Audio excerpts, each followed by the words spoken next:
ఈరోజు ముఖ్యమంత్రి గారు ఢిల్లీలో మళ్ళా తెలంగాణలో ఏవైతే అబద్ధాలు చెప్పి ఆయన కాలం గడుపుతున్నాడో మళ్ళీ అవే అబద్ధాలు ఢిల్లీలో కూడా చెప్పి ఇక్కడ తెలంగాణ ప్రజల్ని మోసం చేసినట్టుగానే ఇక ఢిల్లీ ప్రజల్ని కూడా మోసం చేసేందుకు ప్రయత్నం చేసినాడు. ఎందుకంటే ఆయన నోరు తెరిస్తే అబద్ధాలు, అడిగేస్తే మోసాలు. ఈ 13 నెలల కాలంలో తెలంగాణలో ఆయన అబద్ధాలని, ఆయన మోసాలని తెలంగాణ ప్రజలు ఎట్లనైతే గమనించినారో, గమనించి ఎట్లనైతే అసహించుకుంటున్నారో, ఇవాళ అవే అబద్ధాలు, అవే మోసాలు మళ్ళీ ఢిల్లీలో చేయడానికి ప్రయత్నం చేసినాడు.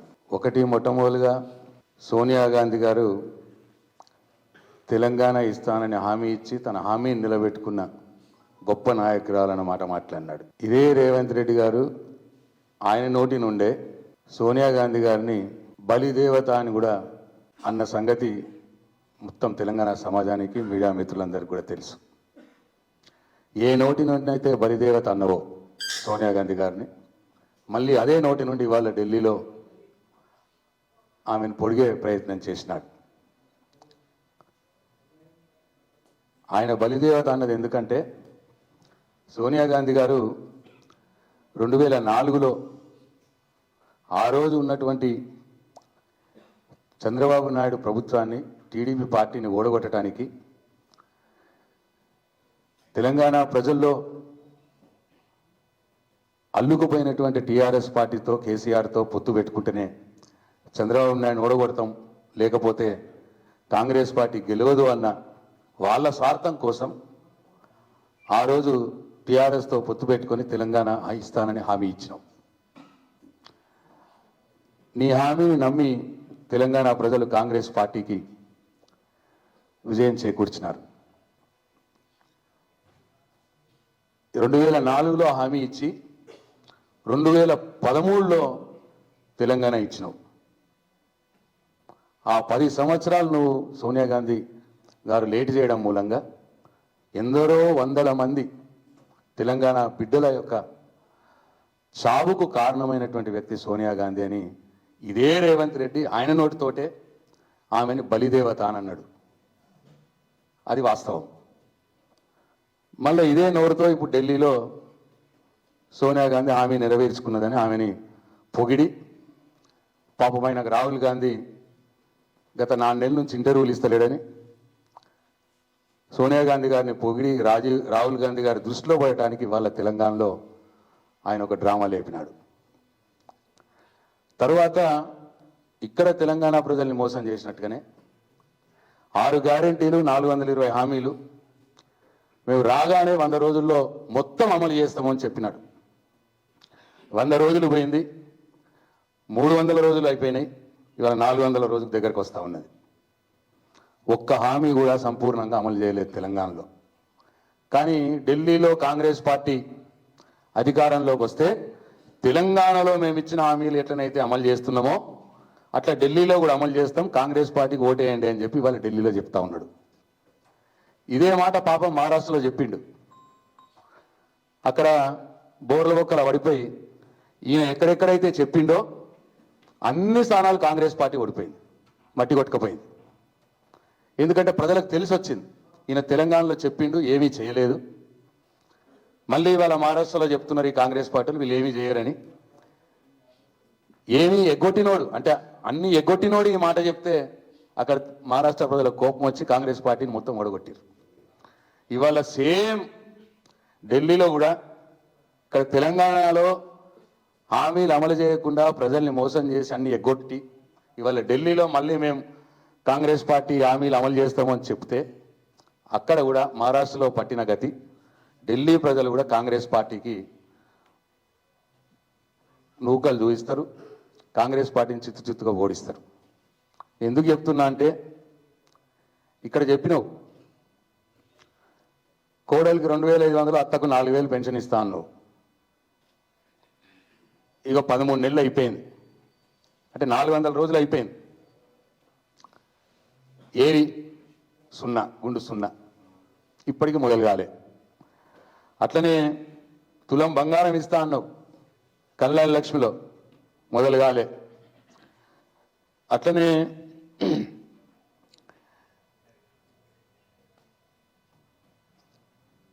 5 లక్షల విద్యార్థుల కార్డు అన్నావు, మొదలు కాలే.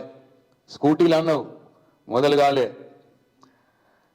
అట్లనే నిరుద్యోగులకు 4,000 భృతి అన్నావు, మొదలు కాలే.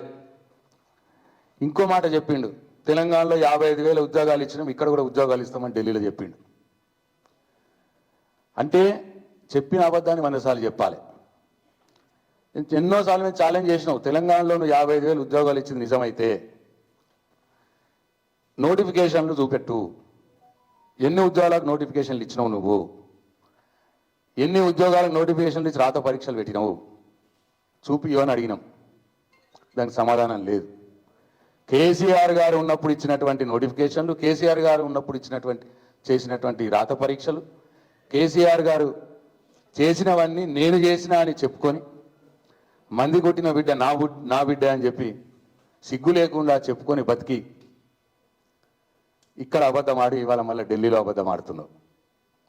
మొదటి సంవత్సరంలోనే 2 లక్షల ఉద్యోగాలకు నోటిఫికేషన్ ఇస్తా అని చెప్పినావు, ఇచ్చినావా?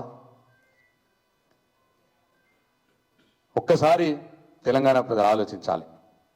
అట్లనే ఇవన్నీ కూడా నువ్వు చేయలేదు, అక్కడ చేస్తా అన్నావు. పోనీ ఏమో చేసినా అని చెప్పుకుంటున్నావు. కొన్ని రుణమాఫీ అన్నావు, రాష్ట్రంలో ఉన్నటువంటి దేవులందరినీ ఒట్టుగట్టి చెప్పినావు. తీరా చూస్తే 30% మందికి అయింది, 70% మందికి కాలే. బోనస్ అన్నావు, 30% మందికి ఇచ్చినావు, అది కూడా సన్నవడ్లకే, 70% మందికి కాలే. రైతు భరోసా వానాకాలం ఎగ్గొట్టినావు, ఇప్పుడు ఈ కాలం ఏందో కథ. రైతులను మోసం చేసినావు, మహిళలను మోసం చేసినావు, విద్యార్థులను మోసం చేసినావు, నిరుద్యోగులను మోసం చేసినావు. ఇట్లా అందరినీ మోసం చేసి వాళ్ళ ఢిల్లీలో మళ్ళీ అబద్ధాలు ఆడే ప్రయత్నం చేస్తున్నావు. కాబట్టి ఇవాళ రేవంత్ రెడ్డి నమ్మటోడు ఎవరు లేడు. తెలంగాణలో రేవంత్ రెడ్డి టీవీలో కనిపిస్తే టీవీలు బంద్ చేసుకుంటున్నారు ప్రజలు అసహ్యంతో. ఢిల్లీ ప్రజలకు కూడా నేను విజ్ఞప్తి చేస్తా ఉన్నా, ఈ రేవంత్ రెడ్డి మాటలు నమ్మద్దు. ఈయన అన్ని దొంగ హామీలు ఇచ్చిండు, ఏ ఒక్క హామీ సరిగా నెరవేర్చలేడు, మోసం చేస్తున్నారు తెలంగాణ ప్రజల సంగతి గుర్తించాలని చెప్పి నేను కోరుతా ఉన్నా. అట్లనే ఇవాళ కేటీఆర్ గారి వాళ్ళ ఈడీ విచారణ మీద డెఫినెట్గా కేటీఆర్ గారు ఒక లా ఒబైడింగ్ సిటిజన్గా, చట్టాన్ని గౌరవించే వ్యక్తిగా, ఒక బాధ్యత గల తెలంగాణలో అత్యంత ప్రజాదరణ ఉన్నటువంటి ఒక బాధ్యత గల పార్టీకి వర్కింగ్ ప్రెసిడెంట్గా ఆయన ఇవాళ ఈడీ విచారణకు వెళ్ళినారు. మొన్న ఏసీబీ వాళ్ళు పిలిస్తే ఏసీబీ విచారణకు వెళ్ళినాడు. ఆయన మొదలు నుంచి చెప్తూనే ఉన్నాడు, ఇది ఒక అక్రమ కేసు, దీంట్లో నయా పైసా అవినీతి జరగలేదు. అయినా సరే ఈ రాష్ట్ర ప్రభుత్వం రేవంత్ రెడ్డి నన్ను ఇబ్బంది పెట్టాలని అక్రమ కేసు బనాయించి విచారణల పేరు మీద నన్ను తిప్పినా సరే నేను భయపడేది లేదు. విచారణ సంస్థలకు నా సంపూర్ణ సహకారం అందిస్తా అని చెప్పి మొన్న ఏసీబీ కేసు విచారణకు పోయినాడు, ఇవాళ ఈడీ వాళ్ళు పిలిస్తే పోయినారు. కానీ ఆ సందర్భంలో ఈడీ ఆఫీస్ దగ్గర పోలీసు వాళ్ళు కొద్దిగా అత్యుత్సాహం ప్రదర్శించి, మేము ఊరికే మా వర్కింగ్ ప్రెసిడెంట్ వెళ్తున్నాడు కదా ఆఫీస్కి అని చెప్పి ఆయనతో పాటు కొంతమంది కార్యకర్తలు వెళ్తే పోలీసు వారు కొద్దిగా అత్యుత్సాహం ప్రదర్శించినారు, కొంతమందిని అరెస్ట్ చేసినారు. ఇది మంచి పద్ధతి కాదు, నేను పోలీసు వాళ్ళకి సూచిస్తా ఉన్నా. Everyday is not Sunday. మీరు ఇవాళ రేవంత్ రెడ్డి ఎట్లా చెప్తే ఎట్లా ఆడితే, రేవంత్ రెడ్డి ఎట్లా చెప్తే అట్లా చేస్తే రాబోయే రోజుల్లో తీవ్ర పరిణామాలు ఎదుర్కోవాల్సి వస్తుంది. చట్టానికి లోబడి పనిచేయండి, రేవంత్ రెడ్డికి లోబడి పనిచేయొద్దు అని చెప్పి నేను మరొకసారి పోలీసులకు సూచిస్తా ఉన్నా. అయితే ఈ ఫార్ములా ఈవెన్ కేసు ఇది ఒక రేవంత్ రెడ్డి కక్షతోటి అక్రమంగా పెట్టినటువంటి కేసు అని చెప్పి బీఆర్ఎస్ పార్టీ మొదల నుంచి చెప్తూనే ఉన్నది. ఇవాళ ఈ కేసు మీద కామెంట్ చేయాల్సి వస్తే డెఫినెట్గా మా కేటీఆర్ గారు మొదల నుంచి చెప్తున్నట్టు తెలంగాణ బ్రాండ్ ఇమేజ్ పెంచడానికి, హైదరాబాద్ బ్రాండ్ ఇమేజ్ పెంచడానికి, హైదరాబాద్ని ప్రపంచ క్రీడా పటంలో నిలపటానికి ఆయన పాలసీ డిసిషన్ తీసుకున్నారు. ఈ ఫార్ములా రేసులు, ఈ కార్ రేసులు రెండోసారి కూడా జరగాల అని చెప్పి పాలసీ డిసిషన్ తీసుకున్నారు. దాంట్లో ఏమాత్రం అనుమానం లేదు. కానీ దాని తర్వాత జరగవలసినటువంటి ఎగ్జిక్యూటివ్ పని ఏదైతే ఉంటుందో అదంతా కూడా చీఫ్ సెక్రటరీ గారు ఆఫీసర్లు చూసుకోవాల్సిన పని అని చెప్పి ఆయన మొదల నుంచి చెప్తూనే ఉన్నాడు. 46 కోట్లు ఈ కార్ రేస్ వారి ఖాతాలోకి పోయిన మాట వాస్తవం. దాంట్లో ప్రతి రూపాయికి ప్రతి పైసాకు లెక్క ఉన్నది. దాంట్లో ఒక్క రూపాయి కూడా ఎక్కడ అవినీతి జరగలేదు. ఇవన్నీ కూడా కేటీఆర్ గారు చెప్తూనే ఉన్నారు. అయితే దీనివల్ల చాలా విజయాలు సంక్రమించినాయి.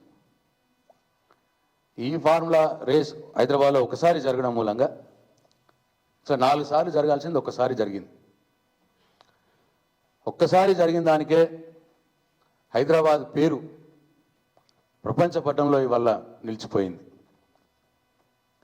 ఇక్కడ ఉన్నటువంటి ఈ దేశంలో కావచ్చు, అంతర్జాతీయంలో కావచ్చు, అంతర్జాతీయ పరంగా ఈ మొబిలిటీ రంగంలో ఉన్నటువంటి వారు కావచ్చు, అంతర్జాతీయ కార్ రేసర్లు కావచ్చు, ఎందరో మంది వ్యాపారవేత్తలు, ఎందరో మంది సినీ ప్రముఖులు ఈ కార్ రేస్ని ఫస్ట్ టైం వచ్చినప్పుడే వచ్చి చాలా ప్రశంసించినారు.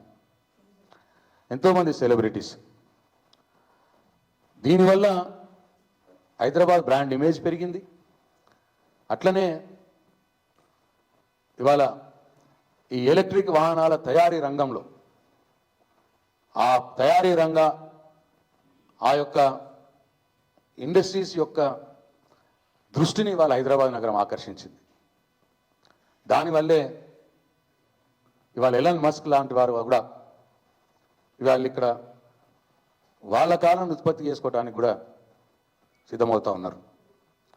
ఇట్లా ఎలక్ట్రిక్ వాహన రంగం ఇక్కడ స్థిరపడి, హైదరాబాద్లో స్థిరపడి తెలంగాణలోని నిరుద్యోగ యువతకు ఉపాధి కలిగే విధంగా బ్రహ్మాండమైన ఫారిన్ ఎక్స్చేంజ్ రెవెన్యూ తీసుకువచ్చి తెలంగాణ రాష్ట్రాన్ని, తద్వారా భారతదేశ ఆర్థిక రంగానికి కూడా ఊతమిచ్చే విధంగా ఈ కార్ రేస్ ఉపయోగపడుతుందని ప్రబలంగా భావించి కేటీఆర్ గారు పాలసీ డిసిషన్ తీసుకున్నారు. రెండోసారి కూడా జరగాల అని చెప్పి. దీంట్లో ఒక్క రూపాయి కూడా వృధా కాలేదు, ఒక్క రూపాయి కూడా అవినీతి జరగలేదు. వృధా అయింది ఎందుకంటే రెండవసారి జరగవలసిన ఈ కార్ రేసింగ్ని ఈ రేవంత్ రెడ్డి రద్దు చేసినాడు. రద్దు చేయడం వల్ల ఇవాళ ప్రభుత్వం ఆ 46 కోట్ల రూపాయలు ఇవాళ నష్టపోవాల్సి వచ్చింది తెలంగాణ. కాబట్టి కేటీఆర్ గారు తీసుకున్నటువంటి నిర్ణయం వల్ల తెలంగాణ రాష్ట్ర బ్రాండ్ ఇమేజ్ పెరిగింది. ఈ ఎలక్ట్రిక్ కార్ల తయారీ రంగం వారు దృష్టిని ఆకర్షించింది. లాభాలే జరిగినాయి. రేవంత్ రెడ్డి నిర్ణయం ఈ కార్ రేసింగ్ రద్దు చేయడం వల్ల తెలంగాణ రాష్ట్రానికి నష్టం జరిగింది తప్పిస్తే కేటీఆర్ గారు తీసుకున్న నిర్ణయం వల్ల కాదు అని చెప్పి నేను తెలంగాణ ప్రజలకు మనవి చేస్తా ఉన్నా. కేసు పెట్టాల్సి వస్తే ఈ కార్ రేసింగ్ రద్దు చేసి 46 కోట్ల రూపాయలు వృధా చేసినటువంటి ముఖ్యమంత్రి రేవంత్ రెడ్డి గారి మీద కేసు పెట్టాలి. నేను ఇవాళ ఈడీని కోరుతా ఉన్నా, సెంట్రల్ ఏజెన్సీస్ని కూడా కోరుతా ఉన్నా, దీని మీద దృష్టి పెట్టండి, ఈ పాయింట్ మీద దృష్టి పెట్టండి. ఎందుకంటే ఈ కార్ రేసింగ్కి ఆ రోజు ఫస్ట్ టైం జరిగిన రేసింగ్కి కేంద్ర మంత్రులు వచ్చారు, కిషన్ రెడ్డి గారు వచ్చారు, అనురాగ్ ఠాకూర్ గారు వచ్చారు, వాళ్ళందరూ కూడా ప్రశంసించినారు. నష్టం జరిగింది అంటే రేవంత్ రెడ్డి వల్లనే నష్టం జరిగింది. ఆయన రద్దు చేయడం వల్ల నష్టం జరిగింది. హైదరాబాద్ బ్రాండ్ ఇమేజ్కి నష్టం జరిగింది, తెలంగాణ రాష్ట్ర ఖజానాకు నష్టం జరిగింది. కాబట్టి ఈ అంశాన్ని దృష్టిలో పెట్టుకుని ఈడీ కావచ్చు, సెంట్రల్ ఏజెన్సీస్ కావచ్చు, రేవంత్ రెడ్డి గారిని విచారించాలని చెప్పి నేను ఈరోజు డిమాండ్ చేస్తా ఉన్నాను. అట్లనే ఇవాళ రాష్ట్రంలో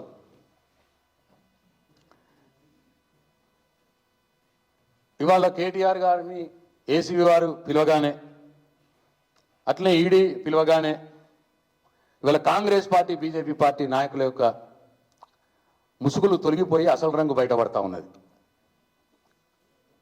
మేము మొదల నుంచి అంటున్నాం, తెలంగాణ రాష్ట్రంలో కాంగ్రెస్ పార్టీ, బీజేపీ పార్టీ ఇద్దరు పరస్పరం ప్రేమించుకుంటున్నారు అని అన్నాం మేము. వీళ్ళది అజబ్ కహానీ గజబ్ అజబ్ అజబ్ ప్రేమ్కి గజబ్ కహానీ అని చెప్పి మేము మొదల నుంచి అంటూనే ఉన్నాం. అది వాళ్ళ మొత్తం బయటపడిపోయింది. ఎందుకంటే ఏసీబీ రేవంత్ రెడ్డి పెట్టింది అక్రమ కేసు పెట్టి ఏసీబీని ఉసుగొల్పినారు. ఏసీబీ కేటీఆర్ గారిని విచారణకు పిలవగానే ఈ కాంగ్రెస్ ఎమ్మెల్యేలు లైన్ కడుతున్నారు. కాంగ్రెస్ మంత్రులు ప్రెస్ మీట్లు పెట్టడం, కేటీఆర్ అరెస్ట్ చేయాలి, కేటీఆర్ అరెస్ట్ చేయాలి, కేటీఆర్ జైల్లోకి పోతాడు. వాళ్ళు అనగానే బీజేపీ ఎంపీలు వాళ్ళని ఫాలో అవుతున్నారు. రఘునందన్ రావు కావచ్చు, అట్లే అరవింద్ కావచ్చు, రేవంత్ రెడ్డిని డిమాండ్ చేస్తున్నారు, ఏమైంది కేటీఆర్ని జైల్లో పెట్టు అని. ఇవాళ కాంగ్రెస్ పార్టీ వాళ్ళ మంత్రులు ఎమ్మెల్యేలు ఏ మాట అయితే మాట్లాడుతున్నారో ప్రెస్ మీట్లలో సేమ్ లైన్లో బీజేపీ ఎంపీలు మాట్లాడుతూ ఉన్నారు, ఒక కేటీఆర్ని టార్గెట్ చేసి. ఇంకా ఒక అడుగు ముందుకేసి ఇవాళ ఈడీ విచారణ జరుగుతూ ఉన్నది. అటేమో ఏసీబీ విచారణ జరిగేటప్పుడు కాంగ్రెస్ ఎమ్మెల్యేలు మంత్రులు కేటీఆర్ని అరెస్ట్ చేయాలంటారు. అంటే కాంగ్రెస్ పార్టీ మంత్రులు ఎమ్మెల్యేలు ఏసీబీని ప్రభావితం చేస్తూ ఉన్నారా? ఏసీబీని డైరెక్ట్ చేస్తూ ఉన్నారా? ఏసీబీకి మార్గదర్శనం చేస్తూ ఉన్నారా మీరు? వాళ్ళ అట్లా కాగానే వీళ్ళు బీజేపీ వాళ్ళు ఒక అధికార పార్టీ ఎంపీలు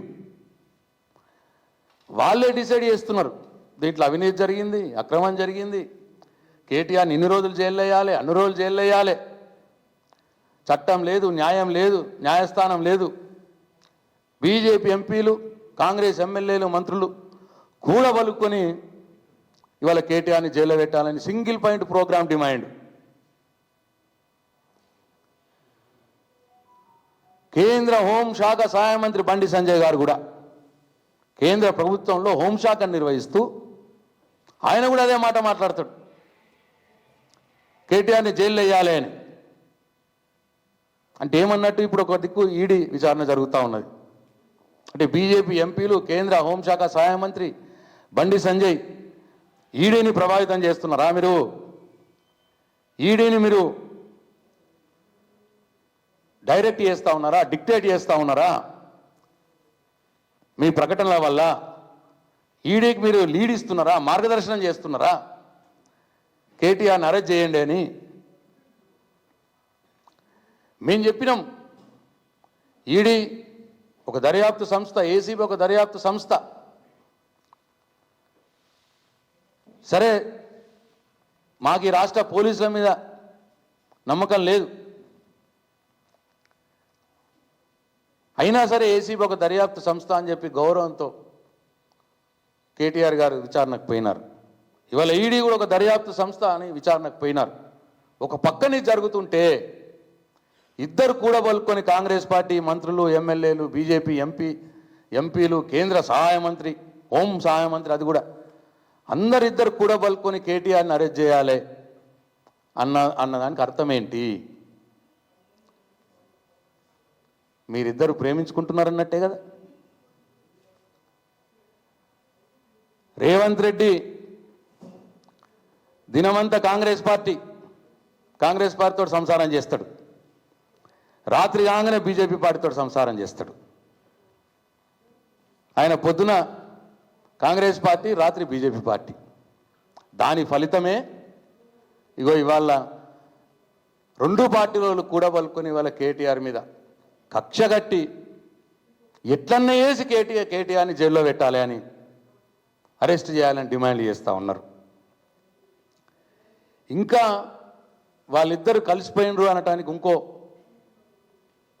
పిసిసి ప్రెసిడెంట్ మహేష్ కుమార్ గౌడ్ గారు ఉన్నారు. మొన్న బీజేపీ పార్టీ ఆఫీస్ మీద కాంగ్రెస్ పార్టీ కార్యకర్తలు దాడి చేసినారు ఒక 10 రోజుల క్రితం. దాడి చేయంగానే ఇమీడియట్ మరుక్షణమే మహేష్ కుమార్ గౌడ్ గారు దాన్ని ఖండించాడు. అయ్యయ్యో ఇది దాడి కరెక్ట్ కాదు, ఇది సరైన చర్య కాదు, మా కాంగ్రెస్ పార్టీ కార్యకర్తలు దాడి చేయడం కరెక్ట్ కాదు, వాళ్ళ మీద చర్యలు తీసుకుంటాం మా కాంగ్రెస్ పార్టీ కార్యకర్తల మీద అని చెప్పి స్పందించినాడు. అయితే మరి మొన్న సిద్దిపేట టీఆర్ఎస్ పార్టీ ఆఫీస్ మీద దాడి జరిగింది. 3 రోజుల నాడు భువనగిరి పార్టీ ఆఫీస్ మీద దాడి జరిగింది, టీఆర్ఎస్ పార్టీ ఆఫీస్ మీద. కాంగ్రెస్ గుండాలు ఈ 2 పార్టీ ఆఫీసుల మీద దాడి చేసినారు. కేసీఆర్ గారి ఫోటోను నేలకేసి కొట్టినారు పార్టీ ఆఫీసులోకి చొచ్చుకపోయి. ఇప్పటిదాకా వాళ్ళ కాంగ్రెస్ పార్టీ గుండాలు చేసిన దాన్ని టీఆర్ఎస్ పార్టీ ఆఫీస్ మీద దాడులు చేస్తే ఇప్పటిదాకా మహేష్ కుమార్ గౌడ్ స్పందించలేదు. బీజేపీ ఆఫీస్ మీద దాడి జరగగానే మరు నిమిషమే స్పందించినాడు మహేష్ కుమార్ గౌడ్. మరి టీఆర్ఎస్ బీఆర్ఎస్ ఆఫీసుల మీద దాడులు జరిగితే నువ్వెందుకు స్పందిస్తలేవు మహేష్ కుమార్ గౌడ్? అంటే దీని అర్థం కాంగ్రెస్ బీజేపీ ఇద్దరు ప్రేమించుకుంటున్నారు అన్న మాటకు ఇది నిదర్శనం అని చెప్పి తెలంగాణ ప్రజలు గమనించాలని చెప్పి నేను కోరుతా ఉన్నా. కాబట్టి ఇట్లా మీరిద్దరూ కలిపి ఎన్ని కుట్రలు చేసినా, ఎన్ని కక్ష సాధింపు చర్యలు చేసినా, ఎన్ని అక్రమ కేసులు పెట్టినా, ఎంతమంది మీద బీఆర్ఎస్ పార్టీ వాళ్ళ మీద కేసులు పెట్టి ఎంతమందిని జైల్లోకి పంపించినా, ముఖ్యంగా కేటీఆర్ గారిని మీరు ఎంత వేధించినా, మీ పిట్ట బెదిరింపులకు ఉడత ఊపులకు భయపడేవాడు ఇవాడెక్కడ లేడు. ముఖ్యంగా కేటీఆర్ ఆ రోజు తెలంగాణ ఉద్యమంలో తెలంగాణ రాష్ట్ర సాధన కోసం పోరాడిన వ్యక్తి, అగ్రభాగాన నిలబడి పోరాడిన వ్యక్తి. కేటీఆర్ ఒక ఉద్యమకారుడు. కేసీఆర్ యొక్క రక్తం, కేసీఆర్ సైనికుడు. కాబట్టి మీ అక్రమ కేసులకు, మీ పిట్ట బెదిరింపులకు, ఉడత ఊపులకు భయపడే రకం కాదు. ఆనాడు తెలంగాణ రాష్ట్ర సాధన కోసం పోరాడినాడు. ఈరోజు మీరెన్ని నిర్బంధాలు చేసినా, ఎంత ఇబ్బంది పెట్టినా తెలంగాణ ప్రజల పక్షాన ఇవాళ పోరాడతాడు. వారి వెంట పార్టీ మొత్తం ఉంటుంది. ఇవాళ రేవంత్ రెడ్డి తెలంగాణ ప్రజలకు ఇచ్చినటువంటి 420 హామీలు, 6 గ్యారంటీలు అమలయ్యేదానిక, తెలంగాణ ప్రజలకు అవి చేరేదానిక, రేవంత్ రెడ్డి అవి ఇచ్చేదానిక తప్పకుండా ఈ ప్రభుత్వాన్ని, ఈ ముఖ్యమంత్రిని కేటీఆర్ గారు, బీఆర్ఎస్ పార్టీ వెంటాడుతూనే ఉంటుంది, ప్రశ్నిస్తూనే ఉంటుంది, పోరాడుతూనే ఉంటుంది అని చెప్పి నేను మనవి చేసుకుంటూ, నేను వారందరికి కూడా నేను హెచ్చరిస్తూ, నేను పోలీసులకు, అధికారులకు కూడా సూచిస్తూ ఉన్నా, అత్యుత్సాహం మీరు ప్రదర్శించకండి, చట్టానికి లోబడి పనిచేయండి, రాజ్యాంగానికి లోబడి పనిచేయండి. రేవంత్ రెడ్డి రాజ్యాంగానికి లోబడి పనిచేయకండి. ఒకవేళ అట్లా ఎవరన్నా అధికారులు అట్లా పనిచేస్తే తప్పకుండా వారికి సరైన గుణపాఠం రాబోయే రోజుల్లో భవిష్యత్తులో ఉంటుంది అని చెప్పి నేను మరొకసారి వారిని హెచ్చరిస్తూ, టీఆర్ఎస్ పార్టీ యావత్తు తెలంగాణ సమాజం కోసం, తెలంగాణ ప్రజల కోసం కేసీఆర్ గారు, కేటీఆర్ గారి నాయకత్వంలో ముందుకు పోతుంది అని చెప్పి నేను తెలియజేస్తూ సెలవు తీసుకుంటున్నాను.